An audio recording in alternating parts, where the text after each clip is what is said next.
அனைவருக்கும் வணக்கம். இன்னைக்கான ஜோதிட பதிவில் பார்க்க போகிறது மார்ச் 28க்கு பிறகு மேஷ ராசியில் பிறந்தவங்களுக்கு என்ன மாதிரியான பலன்கள் கிடைக்கப்பெற போகிறது, கிரகநிலை கிரக மாற்றத்தின் காரணமாக அவங்களுக்கு நற்பலன்கள் கிடைக்கப்பெறுமா அல்லது சாதகமற்ற நிலைகள் உருவாகுமா அப்படிங்கிறத பற்றின முழு தகவலை தெரிஞ்சுக்க போகிறோங்க.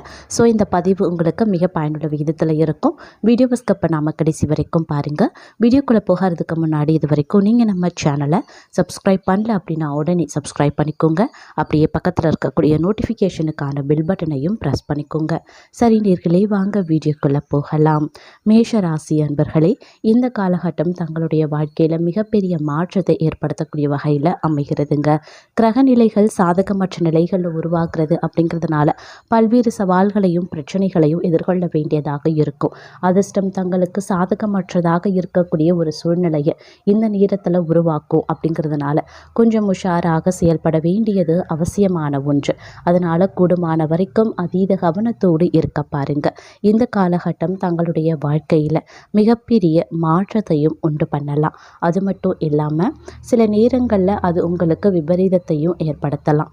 மேலும் பார்த்தோம் அப்படின்னா இந்த காலகட்டத்தில் பல விஷயங்கள் ஏற்றத்தாழ்வுகளோடு இருக்கும். அப்படிங்கிறதுனால எல்லா விஷயத்திலையுமே கூடுமான வரைக்கும் அதீத கவனத்தோடு இருப்பது ரொம்ப ரொம்ப முக்கியமான ஒன்று. அதே மாதிரி எல்லா விஷயத்துலையுமே பிளானிங் அப்படிங்கிறது, திட்டமிடல் அப்படிங்கிறது ரொம்ப ரொம்ப முக்கியங்க. எந்த ஒரு விஷயத்தையுமே திட்டமிடாமல் பண்ணவே கூடாது. அவசரப்பட்டு எந்த முடிவையும் எடுக்காதீங்க. அவசர முடிவு உங்களுக்கு அவமானத்தை தேடித்தரும். அப்படிங்கிறதுனால கொஞ்சம் உஷாராக செயல்படுவது ரொம்ப ரொம்ப முக்கியமான ஒன்று. அலட்சியமோ அவசரமோ இது ரெண்டுமே பார்த்தீங்க அப்படின்னா மகர ராசி அன்பர்களுக்கு பார்க்கும் பொழுது அவமானங்களுக்கு உள்ளாக்கக்கூடிய ஒரு சூழ்நிலையை உருவாக்கிடும். இதனால் நீங்கள் பல விதத்தில் வீண் படியை சுமக்கலாம், அவமானங்களை சந்திக்க நேரிடலாம்.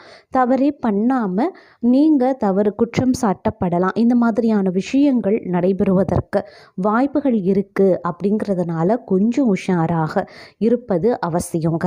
அதே சமயம் முன்பின் தெரியாத நபர் பேச்சை கேட்டு எந்தவித புதிய முதலீடுகளையும் செய்யக்கூடாது. எல்லா விஷயத்துலையுமே கொஞ்சம் கவனம் இருக்கணுங்க. அனுபவசாலிகளையும் நம்பிக்கையின் பேரில் இருப்பவர்களையும் மட்டும் உங்களுடன் வைத்துக்கொள்ளுங்க. குடும்பத்தில் சின்ன சின்ன சண்டை வரலாம். அதே மாதிரி தாய்மாமன் உறவோடு சிக்கல்களும் எழலாம். அதனால் கொஞ்சம் ஜாக்கிரதையாகவும் இருக்க பாருங்க. கொஞ்சம் அனுசரித்து செல்வதும் ரொம்ப ரொம்ப நல்லது. இந்த காலகட்டத்தை பொறுத்த வரைக்கும் தேவையற்ற டென்ஷனும் தேவையற்ற உடல் உபாதைகளும் வரக்கூடிய ஒரு காலம். அப்படிங்கிறதுனால கொஞ்சம் கவனமாகவும் இருக்க பாருங்க.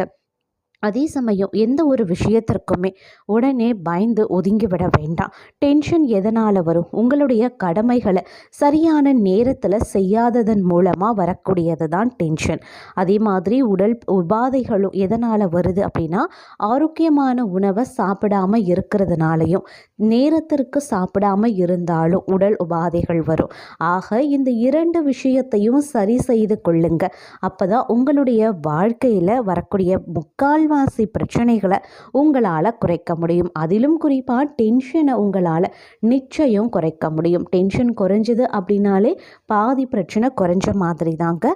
அதனால் கொஞ்சம் கவனமாக இருங்க. அதே சமயம் வியாபாரத்திலையும் பார்த்தோம் அப்படின்னா கூடுதல் கவனம் இருக்க வேண்டியதும் முக்கியமான ஒன்று. வேலையை செய்யும்போது முழு கவனத்தோடு செய்யுங்க. எக்காரணத்தை கொண்டு நேரத்தை வீணடிக்க வேண்டாம். அதுதான் ரொம்ப ரொம்ப முக்கியமான ஒன்று. இந்த காலகட்டத்திற்கு உங்களுக்கு தேவையான ஒன்று அப்படின்னு கூட சொல்லலாம். அதே மாதிரி இந்த காலம் முழுவதும் ஒரு திட்டமிடல் பிளானிங் எல்லாமே பக்காவாக தான் போடுவீங்க. ஆனாலும் அதை நிறைவேற்றுதல தாங்க உங்களுக்கு சிக்கலே ஏற்படும். கொஞ்சம் நேரம் கிடைக்கும் போதெல்லாம் ஓய்வு எடுக்கலாம், பாட்டு கேட்கலாம் அப்படின்னு நேரத்தை செலவு செஞ்சுட்டு கடைசி நேரத்தில் வேலையை முடிக்காமல் முட்டி மோதி நிற்பீங்க. இதனாலேயே உங்களுக்கு பார்த்தீங்க அப்படின்னா நிறைய பிரச்சனைகளை எதிர்கொள்ள வேண்டியதாக இருக்கும். இல்லை சில விஷயங்கள் சிக்கலாகவும் உங்களுக்கு மாறலாம். அதனால் கொஞ்சம் கவனமாக இருங்க. கடந்த நாட்களாகவே இதே தவறை தான் நீங்கள் அடிக்கடி செய்து கொண்டு இருந்திருக்கீங்க. இனிமேலும் அந்த தவறை வந்து செய்ய வேண்டாங்க. முதல்ல உங்களுடைய கடமையை முடிச்சிடுங்க. அதுக்கு பிறகு பார்த்தீங்க அப்படின்னா பொழுதுபோக்க வைத்து கொள்ளுங்க. அதில் எந்தவித தவறும் கிடையாது. காலம் பொன் போன்றது, எக்காரணத்தை கொண்டும் கடத்தப்பட்ட காலம் திரும்ப வராது அப்படிங்கிறத நினைவில் வைத்து செயல்படுங்க. அது ரொம்ப ரொம்ப முக்கியமான ஒன்று. அதே மாதிரி இந்த நேரத்தை பொறுத்த வரைக்கும் எல்லா விஷயங்கள்லையுமே கொஞ்சம் ஈடுபாடோடு எச்சரிக்கை உணர்வோடு நடக்கணும். அதிலும் குறிப்பாக திட்டமிடல் அப்படிங்கிறது ரொம்ப ரொம்ப முக்கியமான ஒன்று அப்படின்னு தான் சொல்லணும். பெரும்பாலும் உங்களுக்கு இந்த காலகட்டத்தில் வந்து எதெல்லாம் ரொம்ப பிரச்சனை கொடுத்ததோ அதெல்லாம் ஓரளவுக்கு வந்து முடிவுக்கு வரக்கூடிய ஒரு காலமாகவும் அடுத்த 28 நாட்கள் உங்களுக்கு அமையப்பெறும் அப்படிங்கிறதுல எந்தவித சந்தேகமும் கிடையாதுங்க. இருந்தாலும் குடும்பத்தில் இருந்து வந்த சண்டை சச்சுரவுகளுக்கு ஒரு முற்றுப்புள்ளி கிடைக்கும் அப்படிங்கிறதுல ஒரு சிறப்புக்குரிய ஒரு விஷயம் அப்படின்னு சொல்லலாம். அதே மாதிரி வந்து சுப செலவுகள் வந்து ஏற்படுங்க. அதாவது திருமணம், காதுகுத்து, வளகாப்பு போன்ற நிகழ்வுகளில் கலந்து கொள்ளக்கூடிய வாய்ப்புகள் உங்களுக்கு கிடைக்கப்பெறும். இதன் காரணமாக சுப செலவுகள் வந்து அதிகரிக்கவும் செய்யும்.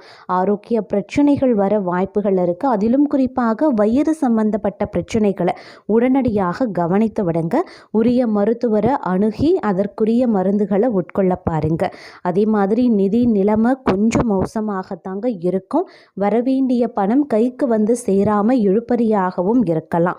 1க்கு 2 முறை அலைய வேண்டிய சூழ்நிலை ஒவ்வொரு விஷயத்திலையும் உங்களுக்கு ஏற்படலாம்.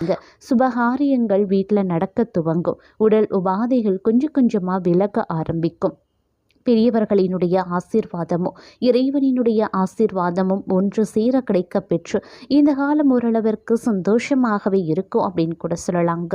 அதே மாதிரி வேர்வையில் உழைத்து விட்டு இரவு நிம்மதியான தூக்கத்தை பெற்றாலும் அதில் ஒரு இன்பம் உங்களுக்கு நிச்சயம் இருக்க செய்யும் அப்படின்னு நான் சொல்லணும். அதே மாதிரி மற்றொரு புறம் பொறுமை, நிதானம், அமைதி ரொம்ப முக்கியங்க. முன்கோபம் இந்த காலகட்டத்தில் படக்கூடாதுங்க. எந்த ஒரு விஷயத்திலையுமே அவசரப்பட்டு பேசிவிடக்கூடாது அப்படிங்கிறதையும் நினைவில் வைத்துக்கொண்டு செயல்பட பாருங்க. ஒன்றுக்கு பல முறை சிந்தித்த பிறகுதான் ஒரு வார்த்தை வாயில இருந்து வரணுங்க. குடும்ப பிரச்சனையாக இருந்தாலும் சரி, வியாபார பிரச்சனை, அலுவலக பிரச்சனை, இப்படி எந்த பிரச்சனையாக இருந்தாலும் சரிங்க, அமைதியை முதல்ல ஆயுதமாக எடுத்துக்கொள்ள பாருங்க. புதிய முயற்சிகளை அடுத்த காலத்திற்கு தள்ளி வைப்பது சால சிறந்தது அப்படின்னு சொல்லலாம். அதே மாதிரி புதிய முதலீடுகளை தற்சமயம் இந்த காலகட்டத்தில் செய்ய வேண்டாங்க. அடுத்த மாதம் செய்து கொள்ளலாம். பெரியவர்களுக்கு மதிப்பு மரியாதை கொடுத்து நடத்த பாருங்க. 2 அனுபவசாலிகளை கூடவே வைத்துக் கொள்வீங்க. அதே மாதிரி கொஞ்சம் சுறுசுறுப்பாகவும் இருக்க ஆரம்பிச்சிடுவீங்க அப்படின்னு கூட சொல்லலாம். அதே மாதிரி செய்யக்கூடிய வேலையை சரியாக செய்ய உங்களுக்கு சில நேரத்தில் வந்து மனம் வராது. ஒரு விதமான மந்தத்தன்மை ஒரு சிலருக்கு நீடிக்க செய்தாலும் சரிங்க, உங்களுடைய திறமையினால் நீங்கள் அதை சமாளித்து வெளிவருவீங்க அப்படின்னு கூட சொல்லலாம். ஆனாலும் எதிர்காலத்தை பற்றியும் அடுத்த நாளை பற்றியும் சிந்திக்கிறதுல இருக்கக்கூடிய அக்கறையை அன்றைய நாளின் மீது வைக்க வேண்டியதும் முக்கியமான ஒன்று அப்படிங்கிறதையும் நினைவில் வைத்து கொள்ளுங்க. ஆர்வ கோளாறுல சில பல தவறுகளையும் நீங்கள் செய்வதற்கான வாய்ப்புகளும் இருக்குங்க. அதே மாதிரி எந்த வேலையை முதல்ல செய்யணும், எந்த வேலையை அதுக்கப்புறம் செய்யணும் அப்படிங்கிற வேலைக்கு முக்கியத்துவம் கொடுக்க வேண்டும் அப்படிங்கிறத சிந்தித்து செயல்பட வேண்டியதும் அவசியமான ஒன்று. எந்த ஒரு விஷயத்துலையுமே ஒரு பிளானிங் அப்படிங்கிறது, திட்டமிடல் அப்படிங்கிறது ரொம்ப ரொம்ப முக்கியங்க. அப்படி இல்லை அப்படிங்கிற பட்சத்தில் பிரச்சனை தாங்க வரும். கொஞ்சம் பார்த்து நடந்து கொள்ளுங்க. அதே மாதிரி இந்த காலகட்டத்தில் கொஞ்சம் வந்து டென்ஷன் வந்து இருக்கத்தான் செய்யும். அப்படிங்கிறதுனால கொஞ்சம் வந்து உஷாராகவும் இருக்க வேண்டியது அவசியமான ஒன்று அப்படின்னு கூட சொல்லலாம். அதே மாதிரி கொஞ்சம் பிரச்சனைகள் நிறைந்த ஒரு காலகட்டமாகவும் இந்த காலம் இருக்க பெறுங்க. காரிய தடைகள் இருக்கலாம். வேலையில் பயங்கரமான ப்ரெஷர் இருக்குங்க. மேலதிகாரிகளை சமாளிக்க முடியாது. உடல் ஆரோக்கியத்திலையும் பார்த்திங்கன்னா பிரச்சனை இருக்கும். அலுவலக பிரச்சனையை வீட்டில் சொன்னால் நிச்சயம் புரிந்து கொள்ள மாட்டாங்க.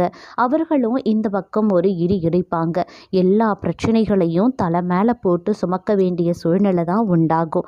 வேறு வழியே கிடையாதுங்க. கொஞ்சம் நீங்கள் அட்ஜஸ்ட் செய்து இந்த காலகட்டத்தை மெதுவாக நகர்த்தி செல்ல பாருங்க. மாணவர்களுக்கு கல்வியில் நல்ல முன்னேற்றம் இருக்கும், ஆரோக்கியத்தில் முன்னேற்றம் இருக்கும், தேர்வுகளை சூப்பராக எழுதுவீங்க, பிரச்சனை கிடையாதுங்க. ரொம்பவும் உடல் உபாதையில் இருக்கிறவங்க உங்களால் முடிந்த மருத்துவ செலவை உதவியாக பண்ணுங்க.